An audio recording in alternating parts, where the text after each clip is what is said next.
यवतमाळ जिल्ह्यातील झरी जामणी तालुक्यातील अडेगाव ते खातेरा या मार्गाची अतिशय पावसाने दयनीय अवस्था झाल्याचे चित्र सध्या बघावयास मिळत आहेत। कारणही तसेच आहे। सध्या या मार्गाने वर्दळ देखील मोठ्या प्रमाणात वाढली आहे।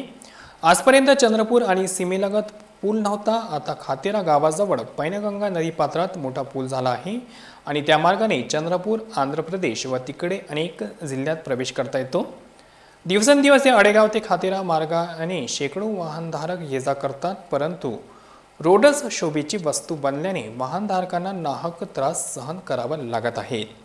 या मार्गाने खातेरा गावातील शाळकरी विद्यार्थी मोठ्या प्रमाणात ऑटोने व बसने मुकुटबन येथे शिक्षणासाठी जातात। मात्र सध्या पावसाळा सुरू झाला आहे। रस्त्याने मोठमोठाले 2-2 फुटाचे खड्डे पडले आहे। यात भविष्यात ऑटो पलटी झाला तर कित्येक विद्यार्थ्यांचा जीव सुद्धा गमवावा लागतो।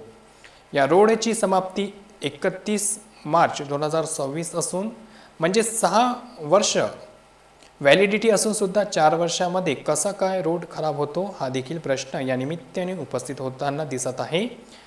संबंधित ठेकेदाराने याकडे जाणीवपूर्वक लक्ष देऊन हा रोड बरोबर करून डागडुग करून द्यावी अशी मागणी कृषी उत्पन्न बाजार समितीचे संचालक सचिन टाले यांनी केले आहे। तात्काळ काम न झाल्यास आंदोलन देखील करण्यात येईल असे देखील गावकऱ्यांकडून सांगण्यात येत आहे।